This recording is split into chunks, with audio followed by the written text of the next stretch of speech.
What's going on, gamers, and welcome back to another episode of the Squawk and C's podcast, your favorite Pokemon podcaster's favorite Pokemon podcast. My name is Kyle Koopa Rios, and to steal a line from another popular Pokemon podcast, today I'm joined by a temporary guest host. As you can see, one George Fabre is currently lost overseas right now. I'm lying.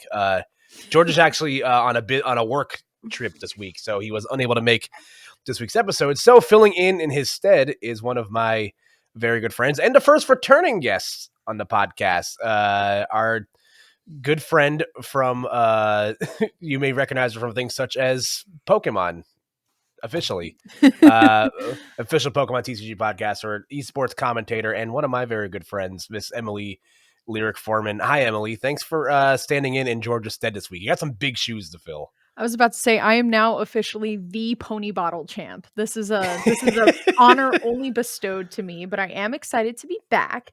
If it's one thing that you and I do really well, it's talk.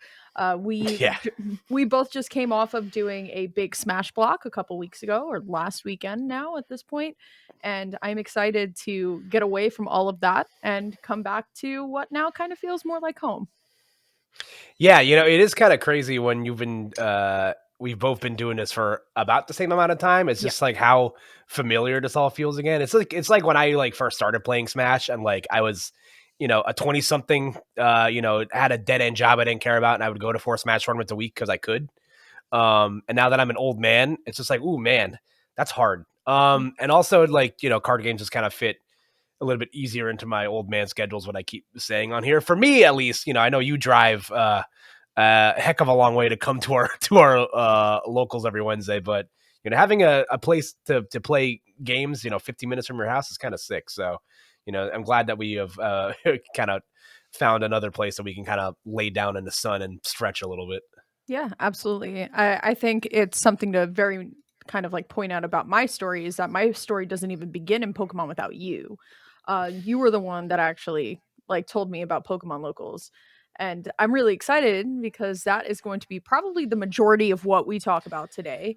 I know I was kind of teasing it on my Twitter that this was kind of be the big topic of the day, because I think you and I, definitely represent a brand new generation of players and personalities, and I guess casters too, to kind of come into that community and kind of take the community by storm, because I mean the regionals are only bigger and bigger. The seats sell out faster and faster. They have to reopen registration 2, 3, 4 times now. And I'm really excited to kind of give the listeners, the people who are going to watch this as well, the tools, our opinions, right, on how to get into it, because you and I have done a lot since 2021. We went to our first regionals, we went to ICs, we've traveled now across country and very far and wide for this game. And I think if there's two people that are very qualified to talk about it, it's you and I. Yeah, I'm really glad you brought this to the table, because we get asked a lot of questions in our crossing stream. It's like, hey, how do I get involved with my local community, especially now that Pocket has blown up the way that it has? Sure. I listen to so many of my friends just talk about pockets and lines and bench space, and I'm just like, oh man, this is also familiar to me. This is really cool, and it's brought in a lot of fresh eyes to the TCG. And I think, like you said, the fact that we've been doing this for as long as we have already, we're about to go through our third rotation, Emily. Yeah, we're about to go around the sun a third time, which is nuts. But we'll talk about that. We will talk briefly about rotation and some fun stuff that came out in the last week. And of course, we are going to have a Squawk or C's this week, as we usually do. But as we'll start this episode as we do every week, Emily, how's your week been so far? So, for those of you who may not know, I did long-term esports as a career for about 1.5 years after I got laid off in the gaming industry. And that was really fun until it really wasn't.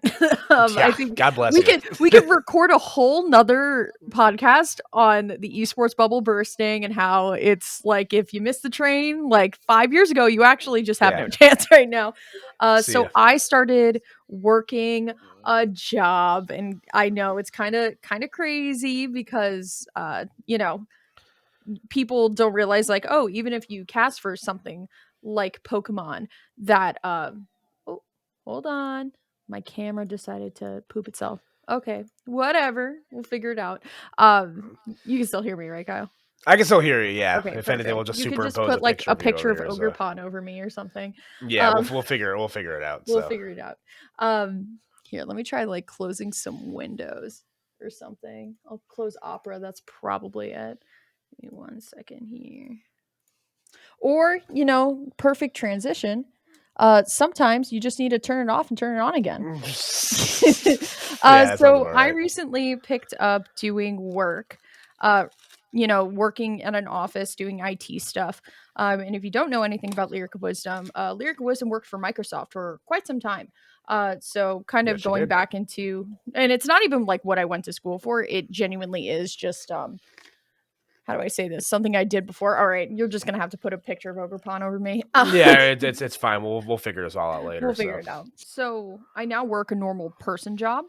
So comboing, like you were saying before, like a job that you don't necessarily care about. Hopefully, my boss doesn't kill me.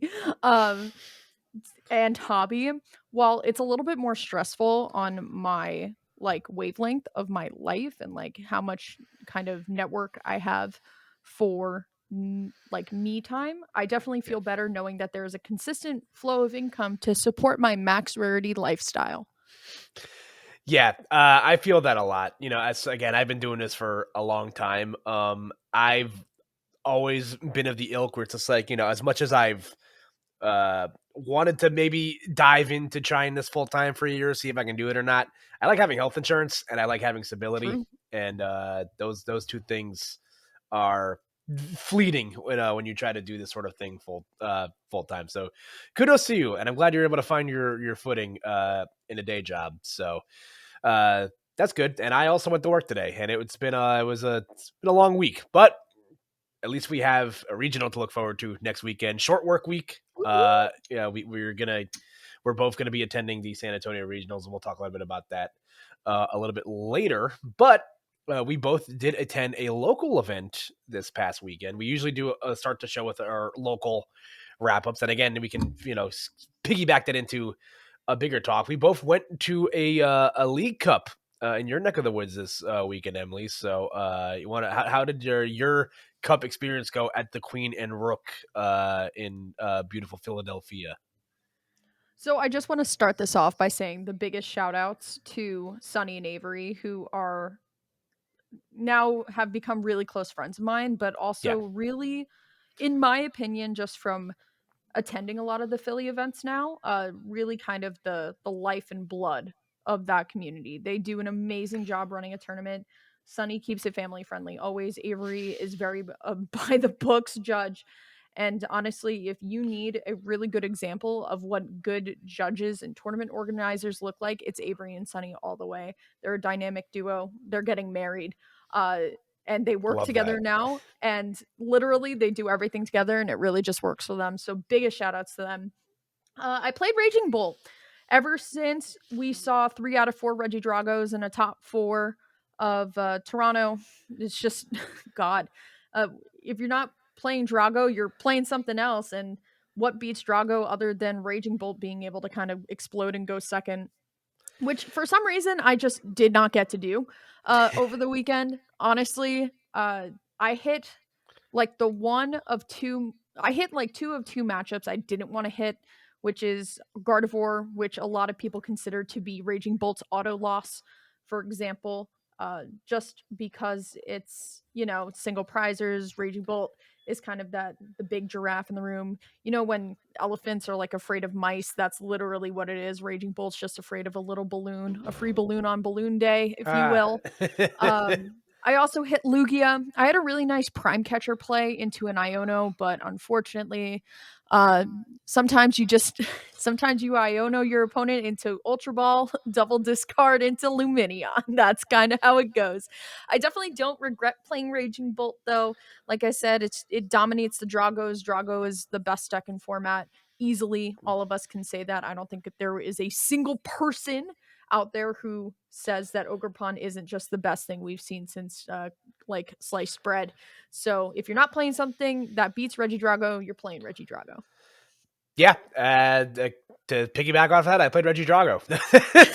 Perfect. Yeah, like it's a deck I've been practicing for the last month or so. I've been a staunch Lugia believer since the deck, was really, really good. And I've been playing it for the better part of the last 2 years. So it's a deck I've known very well, but Iron Thorns is a jerk, and I find that deck much harder to dodge now because it's now in 2 different deck archetypes. I think you just Dragapult, I just think is so cool Yeah. that people will play whatever it means to play Dragapult, because Dragapult is like obviously a fan favorite Pokemon, and I Mhm. think that deck personally is incredibly fake, but Okay. people seem to find it very popular. And I find it, as a person that plays Lugia, and that matchup is like literally unwinnable. It's one of those things where it's like I don't want to have to, fight my way. I don't think I can dodge that matchup as easily as I was able to dodge it in Baltimore. And I didn't even dodge it in Baltimore. I hit Yep. one of the 26 people in the room playing Quad Thorns at 2-0. I would have won that tournament. I'm still pissed about that, but it's fine. So I've been playing Reggie Drago just because it's the last regional I'm going to go to before rotation. I want to give myself, I want to feel the opportunity of playing the best thing in the room when it's the best thing in Yep. the room.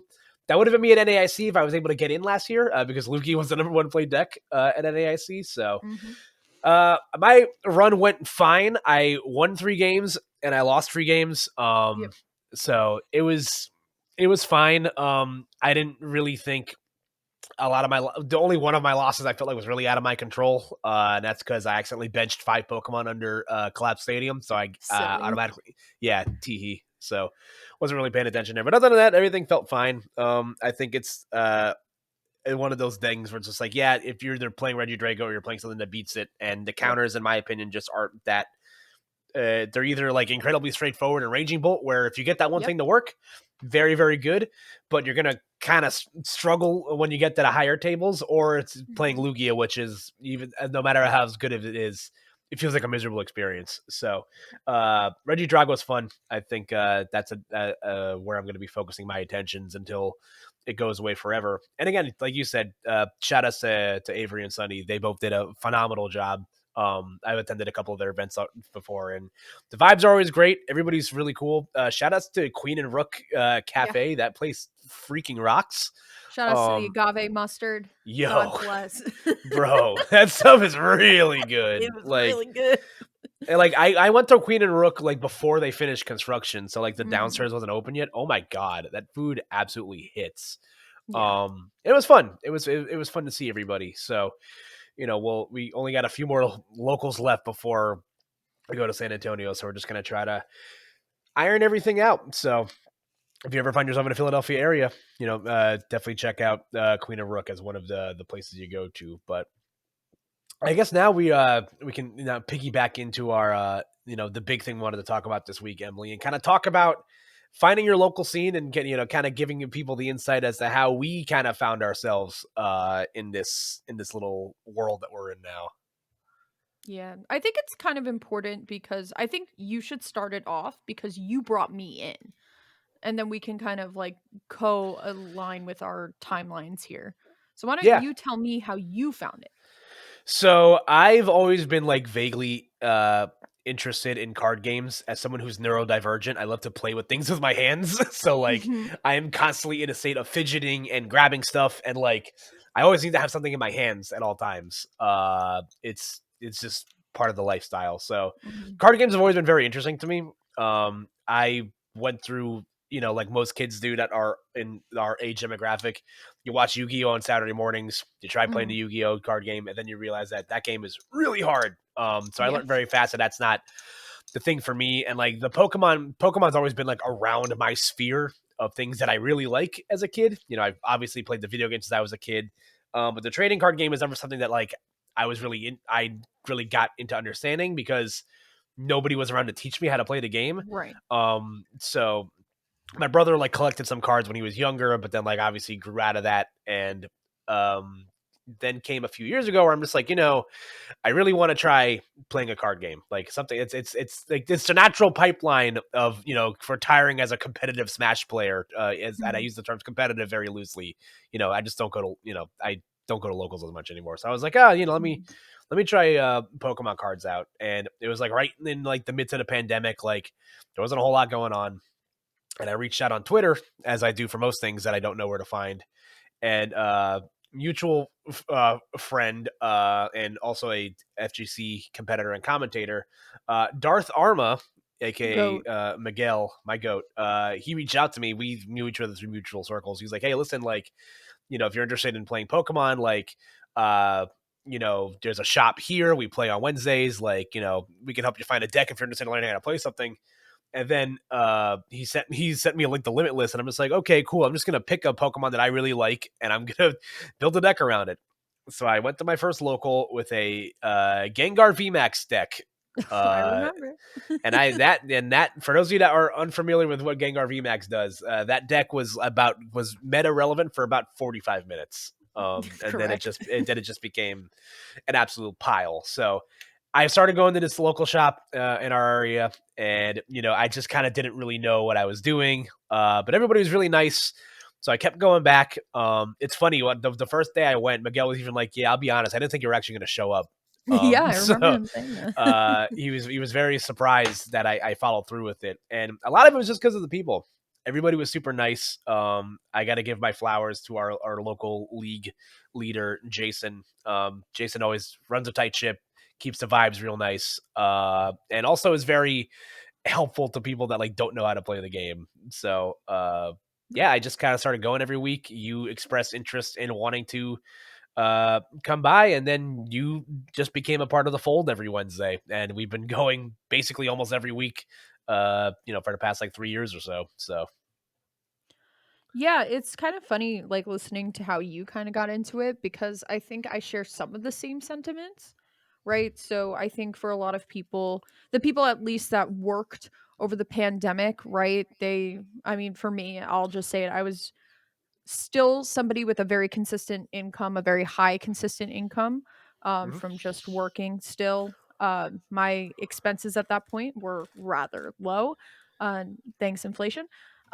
So I started to kind of pick up collecting as the hobby in general, which, if you don't know, I'm a massive full art trainer fan. I personally love full art trainers. There's like a whole sob story about it now, but it was at one point, I think you had responded to a tweet of mine, like, saying like, "Oh, like, by the way, if you ever wanna, like, play Pokemon cards, like, we go to this, local." And I don't think I've ever really, like, talked about it, but the week before I was supposed to go for the first time, I actually talked myself out of it because I was really nervous. And, just like how Kyle plays on the team of neurodivergency, so do I. Uh, Hell yeah. Really hard, actually, a lot more. I play on the team pretty hard, and this was for me the first thing I was really doing for myself out of COVID quarantine because I lived by myself and I was alone for most, if not all, of the pandemic in some way, shape, or form. I had just moved to Pennsylvania to pursue a job, and then COVID happened, and then I was just working at home by myself. So this local was the first real time I was going out and meeting people in close to, like, I would say 18 months. Like, I really psyched myself out. I was like, "Oh, I can't today. Like, I'll just try next week." And I remember talking to my therapist about it, and I was just like, "Yeah, like I googled best decks. I bought all these pieces, like, and I just psyched myself out." And she's like, "Well, you should go. And like, even if you lose, like, at least you did something for yourself. Like, you should at Yeah. least go and try it." And I think kind of like tip one for me is do not be afraid of what anybody don't be afraid of what anybody thinks of you because Mhm. everybody is a tired adult usually in the room just trying to play some cards after work. And I got to that tournament so early. I drove 2 hours up to Final Turn Gaming. Big shout outs to them in Clifton, New Jersey. I drove up there and I sat in that parking lot for an hour and a half until Kyle got there. Literally an hour and a half. Nothing like, and I was not going in without one person. Tip 2, if you're nervous about going for the first time, you don't know anybody there, bring a friend. I Yeah. think you and I both can probably attest to this, that a pre-release tournament, also before a lot of these sets, are a really great way to go in on not so much of a competitive level, right? You just Mhm. kind of go in, you build a 40 card deck, you play the game at the most bare bones competitive aspect as possible. Maybe Yeah. now, like level 2, now that pocket exists, and that's kind of like much more bare bones.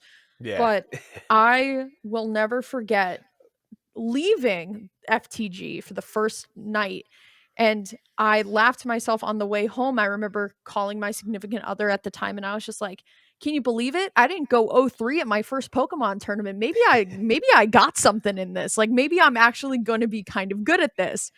And ever since then, it's just back, back every week, worth the trip. I'm the type of person of, once I am comfortable somewhere, I that's my spot. That's my zone. I know exactly, the people that come in and out. I think personally, big shout outs to like our group, right? The Squawks, obviously, to, you Oh know, yeah. show ode to the podcast. We really kind of are like the new lifeblood of that room. A lot of our players and a lot of our friends are some of the best players like in the room. We usually dominate those top tables at the end of the day.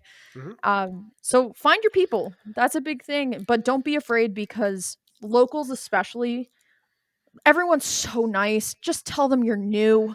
Like it, Pokemon is so much more of a social game than I think you and I have played in the past, right? Like, for example, in Smash Bros, where you probably know Kyle and I from, at least like maybe 25% of you sit down, you play the set, you leave, right? Like that's really it. You Yeah. have to actually exchange words with your opponent in Pokemon, and I think for me, that is what has helped me throughout all these years of having some sort of humanity back in a game.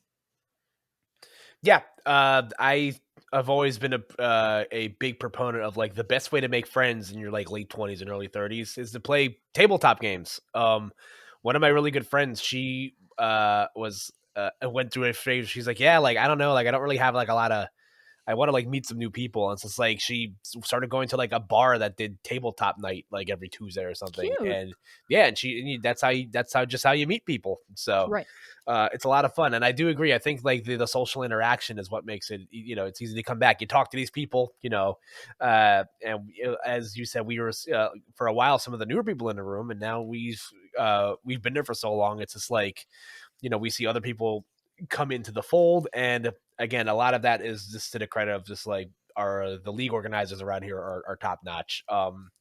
We gave shout outs to Jason. We got to give a shout outs to Rob and the organizers Oh, at squawk. Highlander Games. Yeah, the fellow squawker, Rob. He's one of the judges at our other shop that we go to. And I think having like two shops like that close, at Yeah. least I'm speaking from my perspective because Yeah. again, you drive far. I do. You're in it for the long haul. But yeah, and if you're like Emily said, if you're intimidated in coming into the space, again, pre-releases are great ways to, there's plenty of people that I know that just go to the pre-releases just to, get some extra cards, or they don't really, care much for the standard side of things. It's a much more relaxed vibe. Bring your friends, like you said, and also, you'd be a lot of people are just like, oh yeah, like what resources do I use to like find tournaments. Yeah. Pokemon makes it really easy. The Yes, they Pokemon do. website itself has a tournament locator. So if you Yes, it just does. type in your area code, that's literally how I found out where Final Turn was, and like other places in the area that play TCG. It's just like I just punch it into a machine, Yeah. and voila, there I am. So definitely get involved with your local scene if you can. It's a lot of fun. And that's again, I've made so many more friends that I didn't Yeah. think I had room for. And these it's become our new normal, and especially for me as well. These are the people that I spend a majority of my time with now, and it's Yeah. I couldn't have asked for a better group of people to get doctrined into. I think it's so interesting because I think I said this on a Pokemon I think I said this on Baltimore when I was casting Baltimore. We're always supposed to like shout out where you can find events and stuff. I think it has really proved true, especially for you and I, because we went into this hobby kind of just us, right? And we've really found our kind of like our own found family in a way. Like I can't imagine going to one of these like regionals or going to Wednesday nights without at least seeing some of the people from our core friend group there. And I think I brought this up during our own very special Squawk Fest on Saturday night, that it really was just you and me testing at your dining room table before Hartford, and we managed to make 8 more friends to go over to your place and eat some pizza and play 6 rounds of Pokemon, like best of 1. And I totally implore people to not close yourself off from that part that is so, like, left to be discovered for a lot of people. Like, the amount of people that I talked to at the Smash tournament that Kyle and I casted, that, were like, yeah, like the Pokemon stuff seems so crazy and kind of hard to get into. It's honestly not. Like, No, it's it really not. decks are, you could probably purchase Regidrago V-Star now for like a little less than $100 min rarity or something like that, maybe even a little less at this point. Mhm. I do also just kind of want to get on my grandstand here, because I think it is important for some of the people that don't exactly look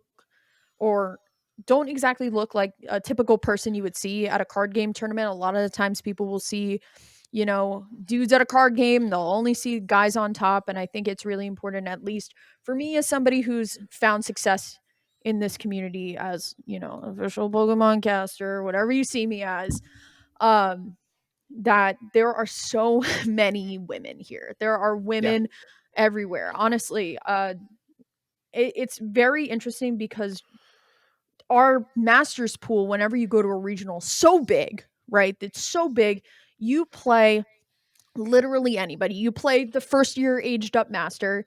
You also play the person who traveled from a different continent over there because they just wanted to visit that city. You also play the parent who is just there to support their kids while they're playing in juniors. You meet so many different people, and it's not just one type of person that attends these events. It is really just a great place to be, because the diversity of the player base, in my opinion, as somebody who is considered a marginalized gender, is so big. And what I personally love about this community, and especially about the judges that we have all named so far, they uphold that policy really well. I think for Kyle and I to come from a grassroots esports that wasn't governed by at least a truthful, rightful, governing body, to Yeah. go into something that there are rules that you have to follow by. Mhm. I feel, now I will say, it's not 100% perfect. There are things that need to be changed still. We still have a way to go. Mhm. But as somebody who comes from where it's kind of the desert wasteland and it's every person for themselves, I feel safe in this community knowing that if somebody wrongs me, there is a way to report it to somebody. Mhm. And all of the judges that we have mentioned uphold that policy very, very firmly and very, very truthfully. Yeah, that goes a long way for sure. It just feels uh it's just nice knowing that, like, the adults in the room will take care of problems when there's Yeah. problems. Crazy, right? The chain of command really does make a difference when things go awry. And, like, again, we've the things that I've see in Smash tournaments, like, also, like, just the competitive environments are, like, very different. Yeah, I very true. talked about that a lot in our last episode with Esam.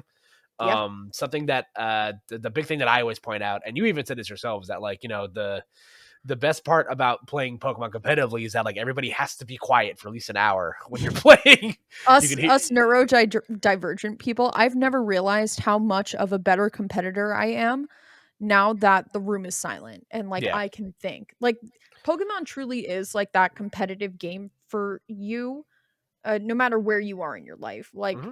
if you have like these difficulties focusing, for example, or these difficulties being in loud rooms, like I didn't realize I had difficulties being in loud rooms until I was in a room at 8 a.m. where you could hear a needle drop. Yeah. Like, it, with how silent it is, I am just much happier here.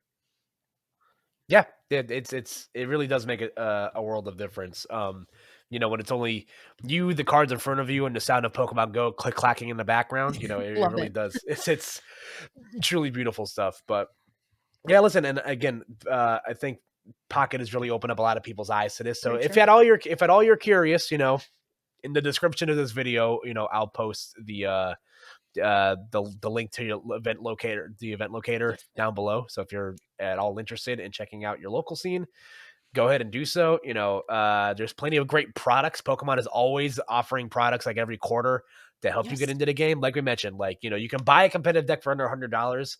Pokemon will literally gave you a Charizard deck for $30. Like And one of it's the best. like top 3 showing in most of the regionals as well. Yeah, Maybe a couple more pieces that you need. It's not a perfect one-to-one deck with like top Charizard list, but that definitely offsets a pretty good amount of cost there. yeah, they're always releasing products that make it easy to get into this stuff. I'm a big fan of the trainer toolkits. Absolutely. I buy one of those every year when they drop it. It's just this big box that has a promo card of like a pretty playable card. This time along, it's been Squawkabilly EX, so shout out to the mascot. But it comes with just a bunch of playable cards that you use. It comes with like 10 packs of stuff. Yeah. They're constantly pushing product for you to help you get into the game. Literally, the way I got started is that a friend of mine got a job uh, at the Pokemon company, and he's like, "Hey, do you want to learn how to play the card game?" And I'm like, Yeah, "Okay." shout out.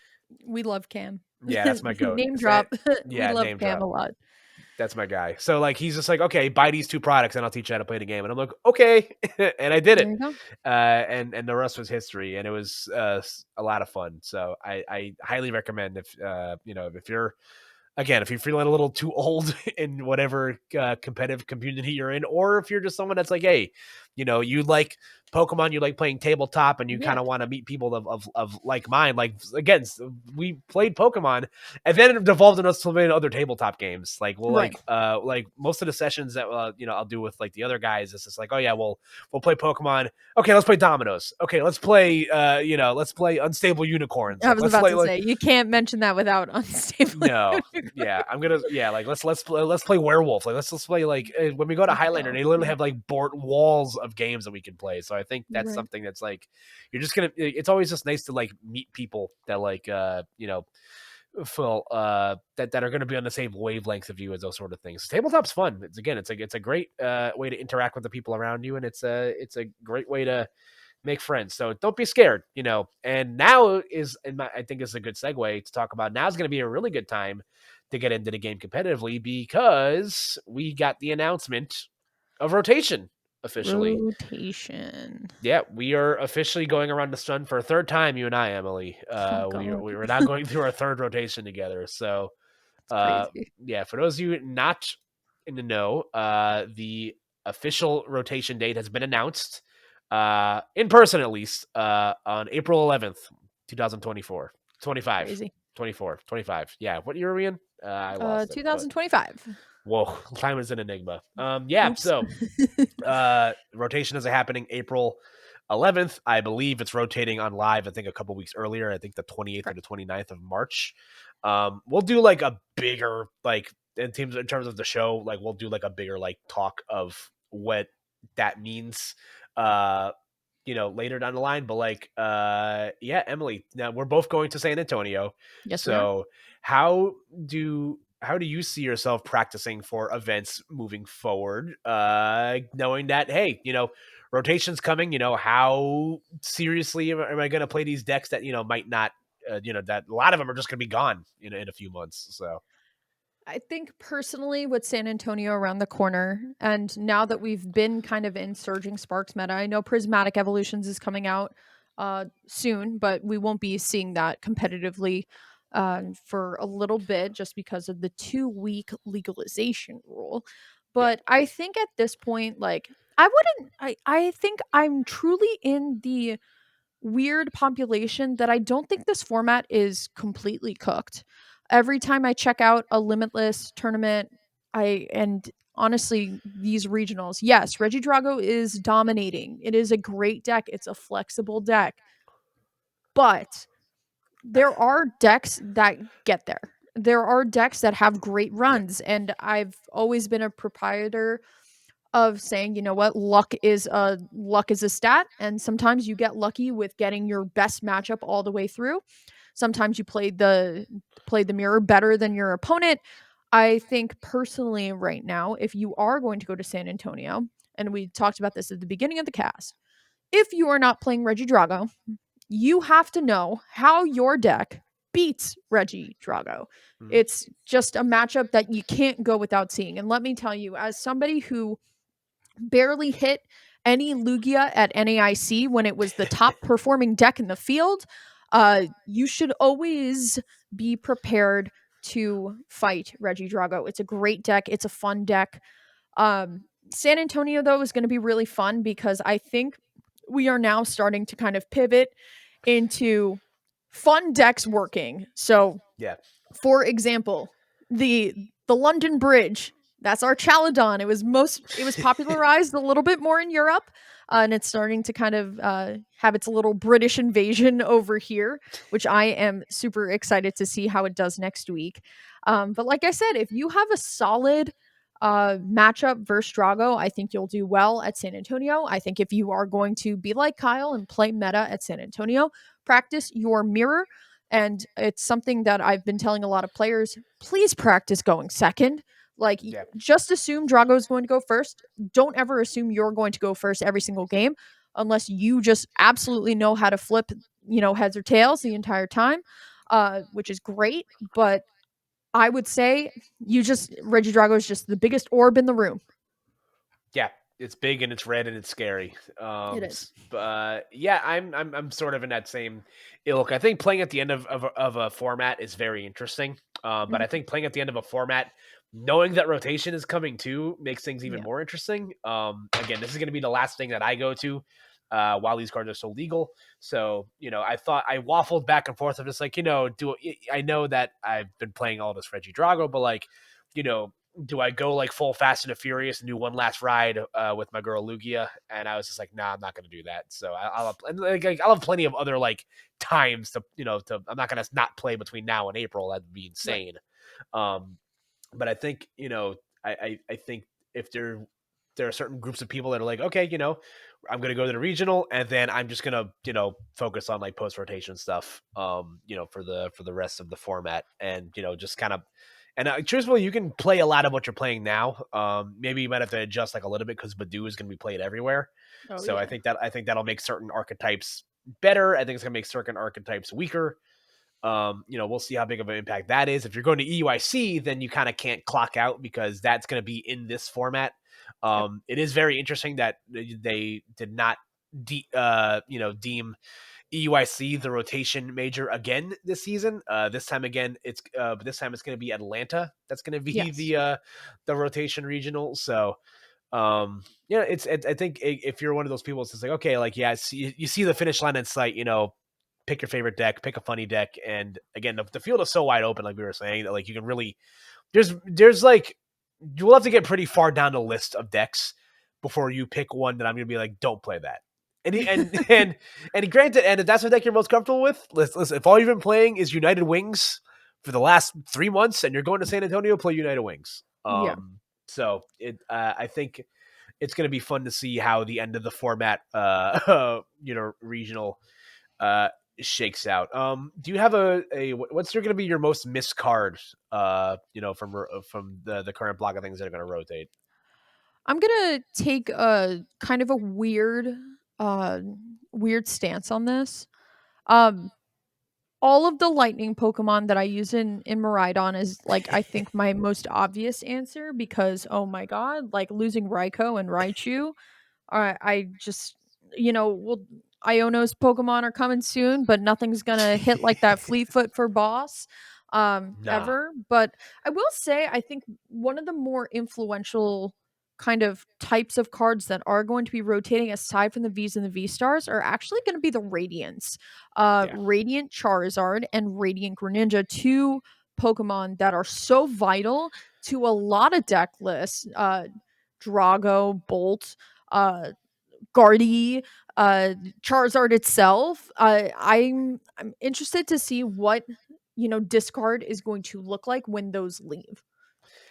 Yeah, I think when it's all said and done in like the greater pantheon of just like really good Pokemon cards, Radiant Greninja and Radiant Charizard respectively are going to go down as two of the best cards. Radiant Correct. Greninja especially, Yeah.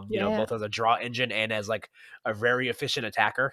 Correct. I think when we look at it in like 5 years, Silver Tempest is going to go down as one of the best competitive sets of Pokemon to ever come out. Correct. You just look at all like the really insanely good cards you got between Reggie Drago and Lugia, like hard carrying. Lugia Mhm. hard carrying for a while, but Reggie Drago kind of picking up the rear recently. So I don't know. We'll obviously talk more about it, in spaces, moving forward. But We're and also we, losing the entire Lost Zone too. Like, yeah, it's fine. It's okay. okay, well, Well, I it's still think I still think, that deck in itself, like Tina, regular Lost Box, we've definitely seen a decline of it, right? But losing something that was also so influential for a long time, those lost box people are going to play that until it rotates on the way home. I know a personal friend of mine, Sawyer Melvin, he just got his Kyogre tattoo to celebrate Aquastorm, and that was last rotation. So love that. I know a That's lot of sick. people are going to miss Lost Mine and Sableye and all of that stuff, and Cramorant, even though we're getting Cramorant back technically, it's just not Uh, as crazy. I yeah. am just I can't believe we're losing that too. Is there a card that you would like to see them reprint from any of these rotated cards that are coming out in like future sets? That's a hard question because, like, my mind immediately goes to items. That's like my big thing. Hmm. Energy Switch, for example, is also rotating. I think that's a phenomenal card. No, is that rotated? No, it's not. It was reprinted in Are you Scarlet and sure? Violet. Yeah, it was reprinted in Oh, Scarlet and they did Violet. reprint it. Oh, sweet. My energy switches are Yeah, yeah, yeah. safe. You're fine. You're fine. You're Sweet. fine there. Great. All right, never mind. Forest Sealstone. Uh Yeah. Leaving is also definitely like the biggest card loss for me that I'm kind of focused on because as a former Maridon player, now I know we've moved to Secret Box, but I think every time I've gotten points at regional, it was with Forest Sealstone. I think it was a great V-star ability. Losing Arceus itself is kind of nuts because that was the deck I started on. That was the deck that popped up when I Yeah. googled best Pokemon decks. Was Arc Intel. So, Kyle, what are you keeping? Are you going to keep Lugia? You're going to send it off. Nah, that guy's dead. That guy's dead. I'm fine. And I could also play, but you know what? It's funny because I can play like Archeops and Lugia. I can play like the Celebrations Lugia and like a GLC deck. So like it's fine. Perfect. I'll get my fix somewhere else. Truthfully, if there's a card that I would like to see them reprint, it's double turbo energy. That's fair. I think like that, and I think in terms of like special energy, and I think that's something that like they've been very coy on not printing like stupid broken like special energies. Knowing that Lugia is still in the rotation in format, and we all know how that went for everybody. So Mhm. I think now that Lugia is on its way out, I think they can kind of start introducing like maybe I don't think they'll ever bring back double colorless energy, but I think double Right. turbo is like perfectly fine. It's like a double colorless energy, but you reduce your attack cost. Like I think that is a perfectly balanced like energy cost because like there's still plenty of Pokemon, that are A in format and B that are coming out that take double colorless attack costs. So Mhm. that leads me to believe that maybe we'll see some sort of a reprint of like that or twin energy or something along the lines of like a double special energy. So that would be my choice for Right. things off the rip that I would like to see. But um, we did, as the announcement of rotation came along, Emily, we did get a slew of new cards that came out within the last few days. We don't have to talk about all of them, but as we know, Journey Together is the name of our English set. Comes out in March. If you can get your Mhm. hands on it, good luck. um, Oh but yeah. but Battle Partners officially comes out in about 10 days in Japan. It comes out in a couple of weeks, so uh, we'll Jealous? yeah, I know. It's God. We're not gonna get these cards for like forever, dude. It's gonna be like painful waiting for this stuff to come out.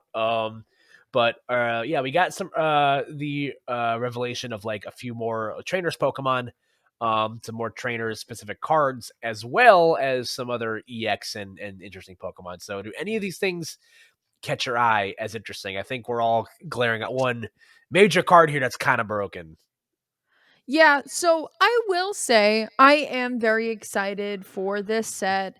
Um, I played a lot of the Pokemon games. I kind of skipped over Sword and Shield. I'm sorry, Urshifu lovers. Sword Um, and Shield rules. I'm sorry, I I'm a can't agree with staunch. that. I played all these Pokemon games. I love all the trainers. I am so excited for this. Um, so we are getting 4 trainers to start out. We are getting N, Iono, I knew I was gonna blank. And Iono. Who else are we getting? Hop. Hop is the big one. How could I forget Mr. Hop? And one And more. I can't remember. she's a very expensive trainer card. Oh, Lily, of There we course. go. I've never really played Psychic, so that's why. So we're getting those 4. In the world's teaser, though, there was Barney. She's apparently not getting printed yet, but that means we're going to have these styles of decks out for a long while. Yeah. And from what I've seen from the leaks and stuff of Journey Together, I am very excited for all these alt arts. They look beautiful, but it looks like, Kyle, and maybe you can agree with me here, that this set and these decks coming out look like kind of the quote ode to amazing decks in the past, right? We've Yep. seen Hop kind of be compared to Buzzwole. We've seen N be compared to Fusion Strike Mew.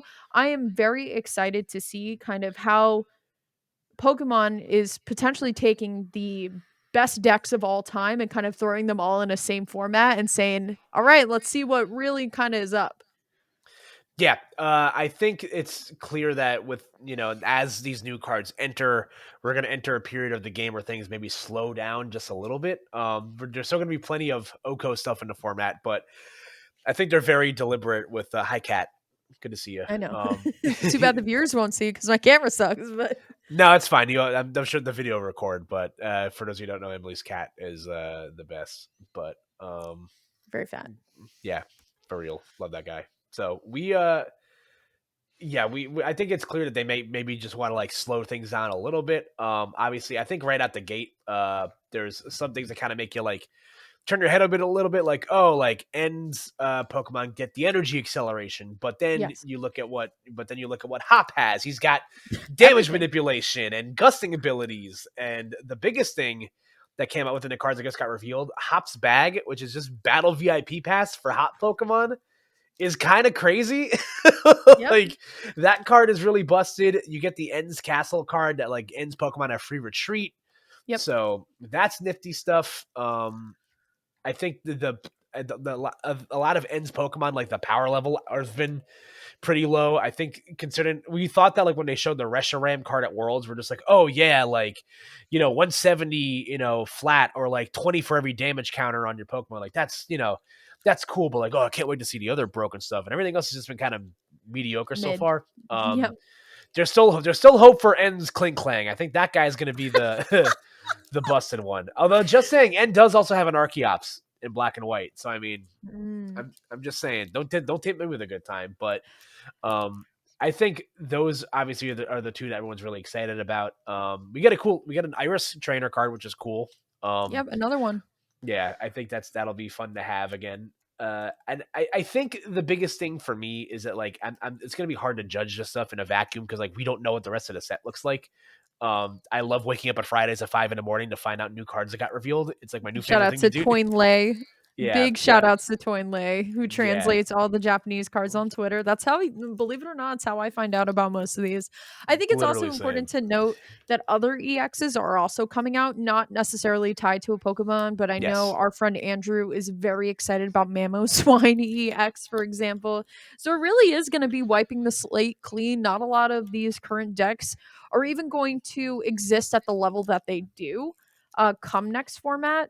I still think decks like Raging Bolt aren't going to be impacted like too much, but we are going to see kind of this like brand new wave of different types of decks. And something that you were talking about earlier, Kyle, that I kind of want to like dive in on is that Pokemon has been getting very good at creating like deck aids to help you, right? So Yeah. we know that Hop has his own little box coming out soon with with just everything, right? Like essentially ways to get some of these Pokemon, like Hopzacian, for example, a promo card. We know that promo cards are significantly cheaper than alt Yeah. arts, full arts, everything. So that kind Thank of stacks God. on another that stacks on just another point that the game is very accessible. And Mhm. even what we think, very much now so, we could be looking back on this episode in a couple months and being like, Hop is absolute garbage, and we can't believe we said it was top tier. Um, but you know, access essentially to a Hop Zacian, even something like a Teal Mask Ogrepon, which has been regarded as the enemy of TCG, even though I love her to death. She like there are good ways to get broken cards, Yeah. and it is accessible, and I really hope we see more pre-built decks, especially for these trainer Pokemon, coming out soon. Yeah, I think that's something that I really like what Pokemon does when they like officially reveal the sets. They reveal all the products that go along with that, which I find cool. So the Hop EX box is the Hopzation box is going to be very popular for those reasons. And again, just making these cards more accessible. I was so happy when the Raging Bolt promo came out because the Raging Bolt True. market tanked. And that was great for people like me that don't want to spend $12 a pop on a card. It's like, and again, it sounds outrageous compared to like other card games, but like that's a lot for like just four of one Pokemon. But yeah, I'm gonna be looking at this stuff a little bit more intensely, like after San Antonio, just because Right. I'm not going. I plan to go to Atlanta, so like that's gonna be something I focus my competitive attention to. And again, we're gonna see how these current deck archetypes stack up and how these new cards coming out kind of synergize with each other. Yeah. I think we're going to see Pokemon that you didn't really give attention to prior get a little bit more attention in the spotlight now because the other counterparts have rotated out, and this is now what we're left with. So, Right. um, but speaking of looking at stuff in the future, the last quick thing we'll touch on before we get to Squawk or Seize is I don't know if you caught wind of the new trademarks for the TCG that came out over Yes. the last couple of weeks. We got the trademark of Mega Brave and Mega Symphony have been filed by Pokemon. The trademarks usually come out around 6 to 8 months before a set comes out. So we could get these cards as revealed as early as July, which means we might get them at the end of the year, which then opens up a whole nother can of worms because this basically confirms for the kind of sort of that megas are coming back. So do you have Yep. any thoughts on megas? Again, V stars are rotating out. Megas used to be the gimmick before. And so now this could possibly be the new gimmick that we're getting for the end of the year. So do you have any uh you know thoughts or hopes for what Mega Pokemon could look like in a TCG again? So I was at Worlds, obviously by my hoodie. But I was at Worlds this year when they revealed trainer Pokemon. So I have a feeling we are going to see kind of our first glimpses of this towards Worlds. If not, this is the big Worlds reveal for TCG. It just kind Yeah. of makes the most sense. They've been talking about how Pokemon Legends ZA is coming out this year also too. And right at the end of the trailer, they had the Mega Evolution marker. So this doesn't surprise me by any means. My only ask is that my Mega Luxray comes to life, and for the Mega Flygon fans out there, that there's still hope. But I personally, I'm not phased. There's a new gimmick. We brought back Ace Specs. They've been great. Uh, Mhm. we had Radiance. They were great. V Stars. They have been fun. So it's just something else down the timeline. I know Mega Audino was like a big thing, but honestly, that was like kind of before our time, way before our time actually. Yeah. So I'm excited for Megas personally. Like I said, all I want is my Luxray, and I'm gonna just keep playing this card game. Yeah, I think it's hard to get excited about like what a trademark looks like because we're not going to see what these cards look like for a few months. Right. But with the announcement of like Pokemon Legends ZA, they basically they confirmed that megas are coming back in that game. We can only assume the megas are going to come back in a capacity in a TCG in some way, shape, or form. So it'll be interesting to see how megas adapt to the more modern rule sets. Back in the day, Megas only evolved from big basic Pokemon. Right. So like, Mega Blastoise EX had to evolve from Blastoise EX. And the max HP for those things was 220. They'll probably be Remember closer when? to, yeah, remember when? They'll probably be closer to like, 300, 310 HP now, like what proper like EX Pokemon are. So it's exciting. I think Megas are cool. And I didn't get to play during that era. So it'll be fun to experience that blast from the past. So, report back here in 8 months when we get a look at what this actually looks like instead of us speculating. So, Can't wait. that being said, we've now moved on to everybody's favorite section of the show. Squawk or Seas, everybody's favorite this or that question game. Me and Emily are going to go back and forth asking each other our thoughts on a subject predetermined by me, and to celebrate, the victory from the Philadelphia Eagles this Woo! past weekend. Go Birds! Go Birds. Emily is again from the greater Philadelphia area, so I felt it was more than appropriate. We're gonna Squawk or Seas flying type Pokemon today Yay. because they're birds. So Correct. we're I think I've kind of adopted myself in my more older years as a bird guy. I think I might like Mhm. birds now. I don't know. It's weird. So New uh special interest unlocked, birds. yeah, yeah, I guess this is what happens when you turn 30. Emily, are you ready to die? You're the guest, so I'll give you the opportunity to open the floor for a bird Pokemon to Squawk or Seas. Well, let's start off basic because when I think of birds, I think of the best bird that we got in format, Pidgeot EX. What are you thinking? We squawk and we season. So it's really funny in terms of just like what I love about the Pokemon TCG is that it's really given me appreciation for certain Pokemon that I didn't really give much attention to in the past.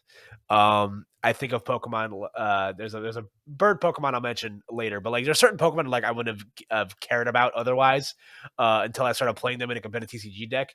That being said, I'm going to seize Pidgeot because that's had the opposite effect on Pidgeot for me because I hate Pidgeot now. Every time I see Pidgeot, Mhm. I am reminded of who is actually the problem final boss of any Pokemon board state, and that is the guy that can literally search for anything out of your deck once per turn. So Pidgeot Yep. is a certified jerk face. He's not invited to my birthday party. I'm going to seize him.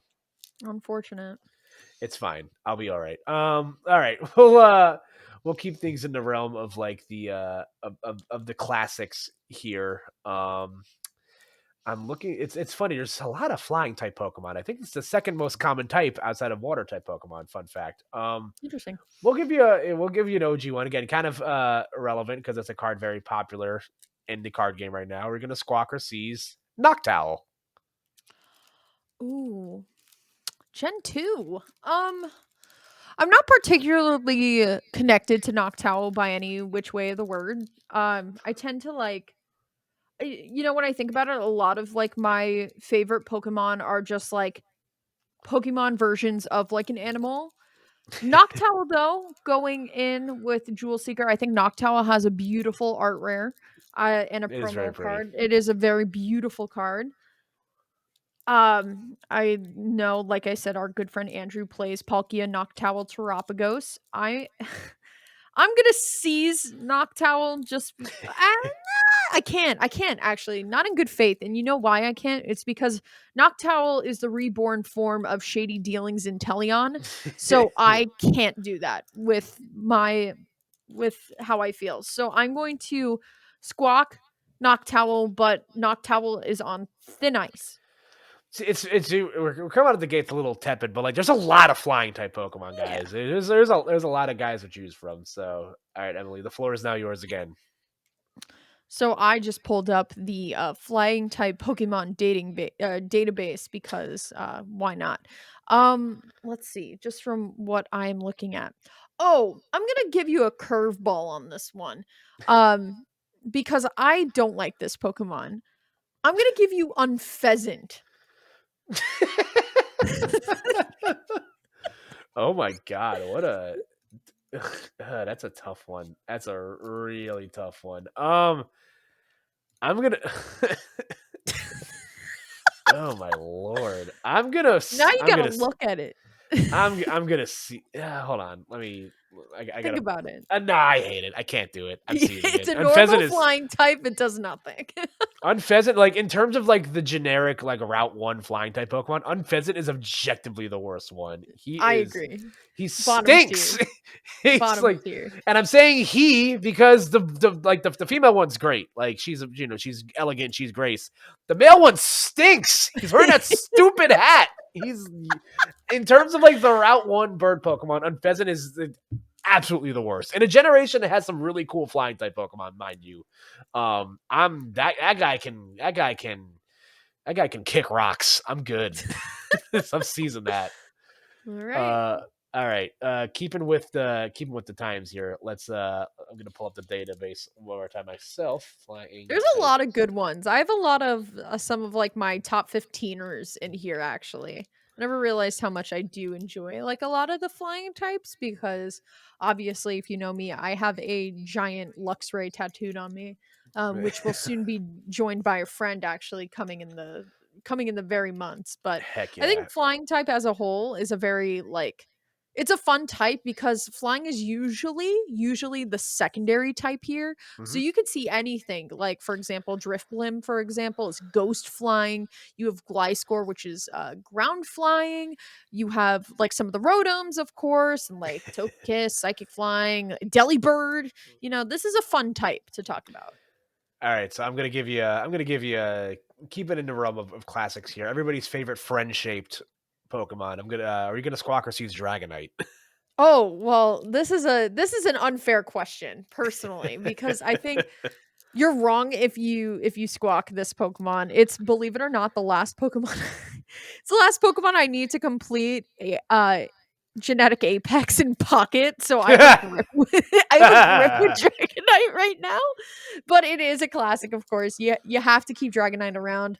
It's just the way it is. Bro has a seat at the table for his entire life. Got the, lifetime Chipotle pass or whatever.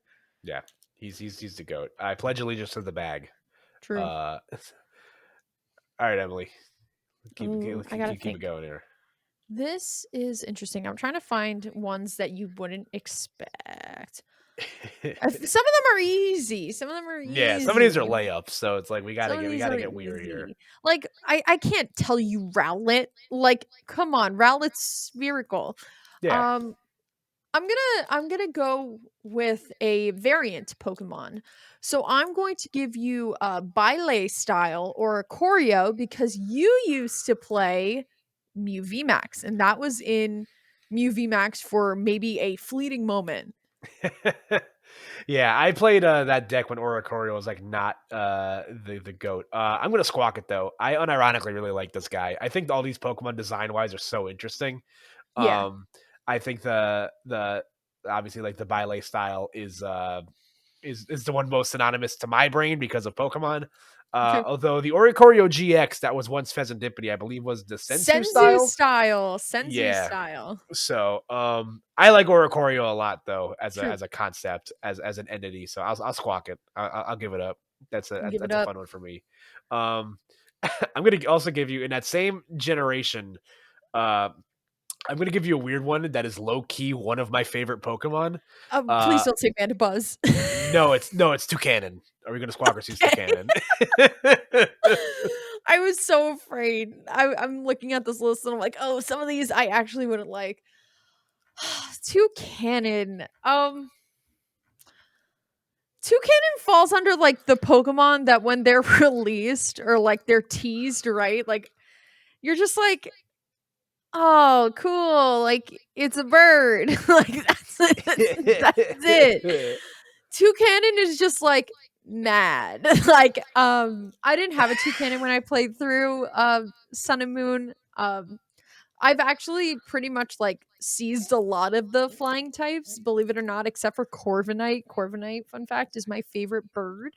Uh Okay, that's but interesting. Toucanon's like he's a grumpy old man. Like Toucan, like I imagine myself sitting on like the islands of Alola, when I'm retired and being like, Toucanon, give me my meds, and like having Toucanon like fly into the house and bring me my meds. Like he's an old guy. He's just not happy, but that's fine. I like all Toucanon is just he mad. Like he's just a mad guy. He's so But angry. the fun Dex entry about him is that two cannons, they smack beaks with each other to communicate. That is how they just ram into each other.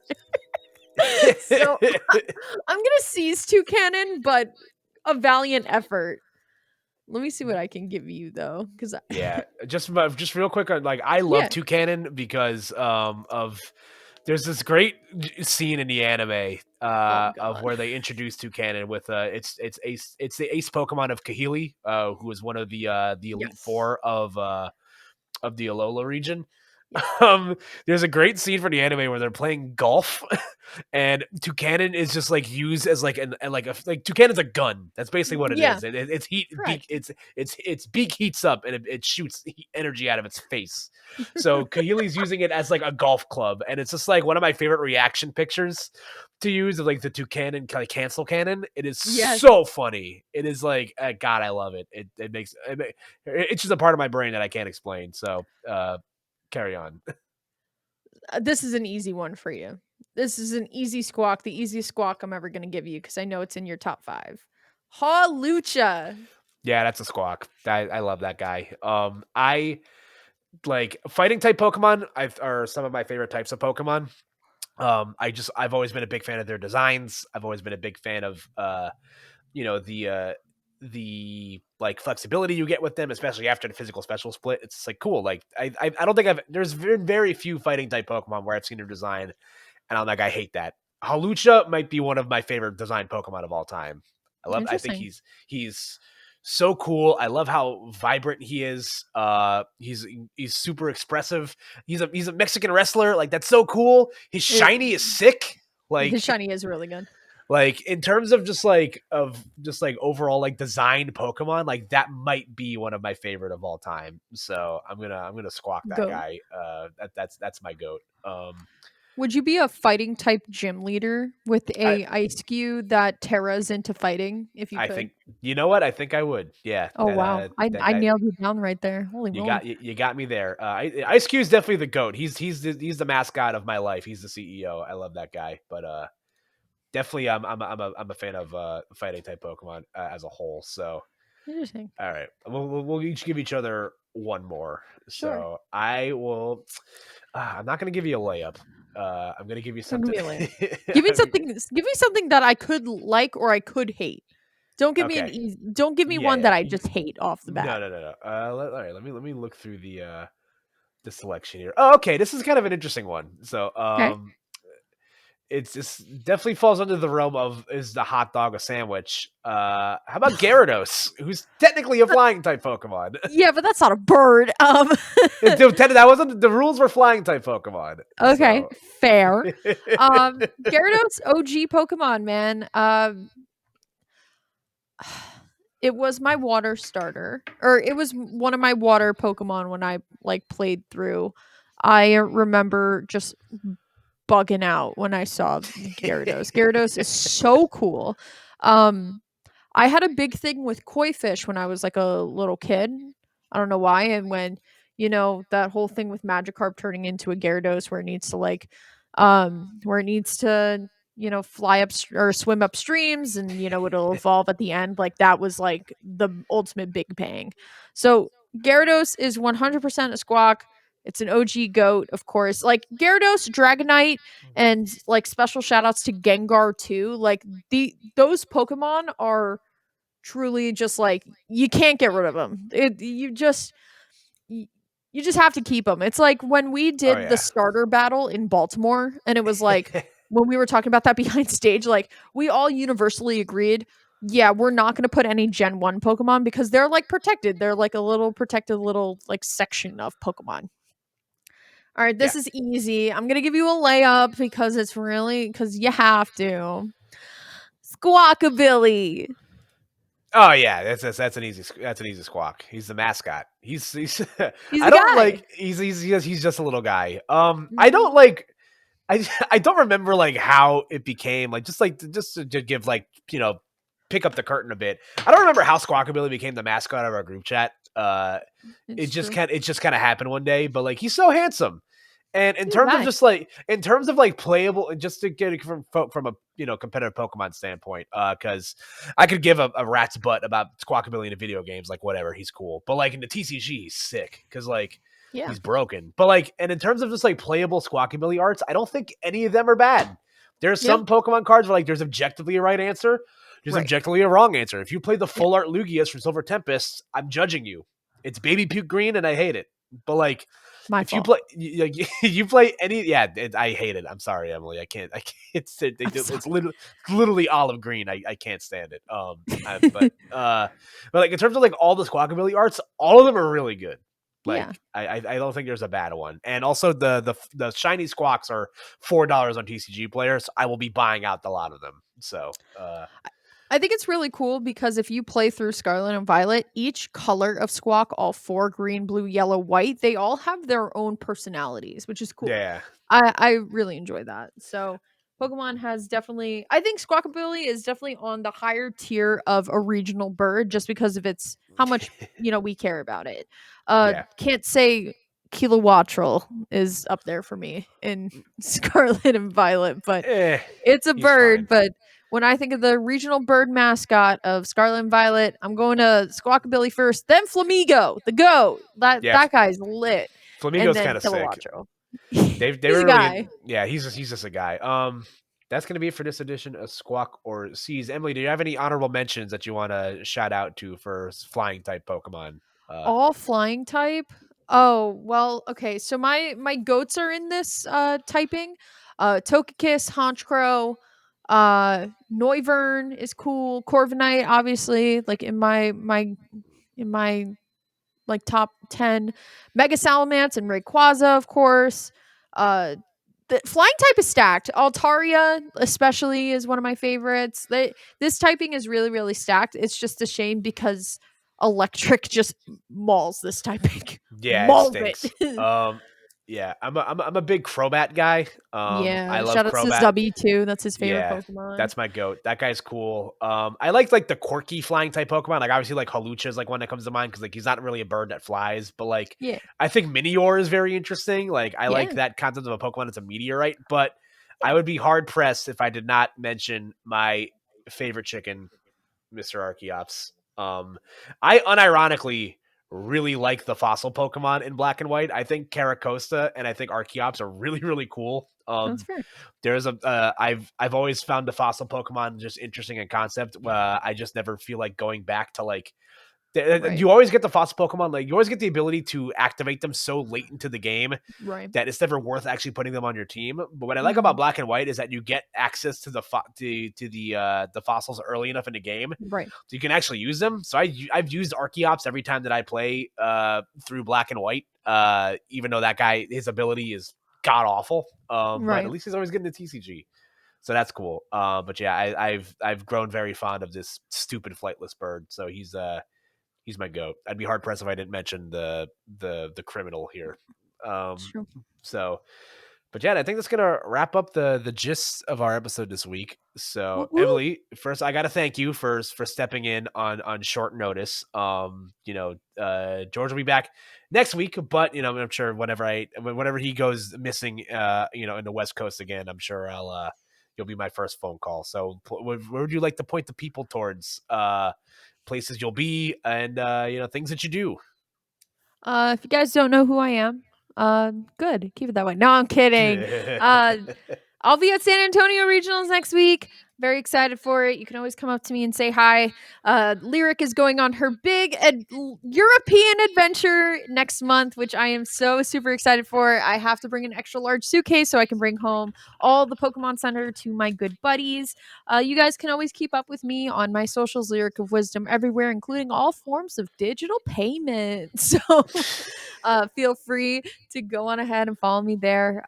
I sit at a desk all day. My tweets are sometimes funny, but if you guys have any questions about competitive Pokemon, my DMs are open. They're always open, especially for something like this. So please do not feel afraid to reach out, and we'll see you guys down at the tables. Kyle, where can they find you? You can find me on Twitter at KoopaNJ. Again, I'll also be in San Antonio, so if, Yay. I'll also give the call to arms for that next week. I'm gonna try to get the podcast. We'll figure that all out later. But this will be Something going up like this that. Friday. The other podcast Mhm. episode will probably going up next Thursday. So yeah, if you guys see us there, say hi. I'm very approachable. It's very cool. I do Smash stuff. I'll talk more about that as opportunities pop up this year. And yeah, just listen to the show, subscribe to the podcast. We got some big stuff planned this year. So we're trying to subscribe if you haven't done that already on the YouTube channel. Fine. Again, then we got to do that call to arms. It works. We almost got the 50 whole subscribers on the YouTube Woo! before the end of the year. So we're gonna try to push that to 1 million by the end of 2025. So get going, guys. Oh, But George is gonna have to open up some sort of premium content service, if you know what I mean. If we're hitting a mill, yeah, that's where we're gonna put the next vlog from San Antonio. But you guys are gonna have to. We'll wait to see what we can use from that. I'm coming to you live from the future. But that's gonna be for this week, folks. Thank you guys so much for hanging out with us, and we'll see you next week. Good night, everybody.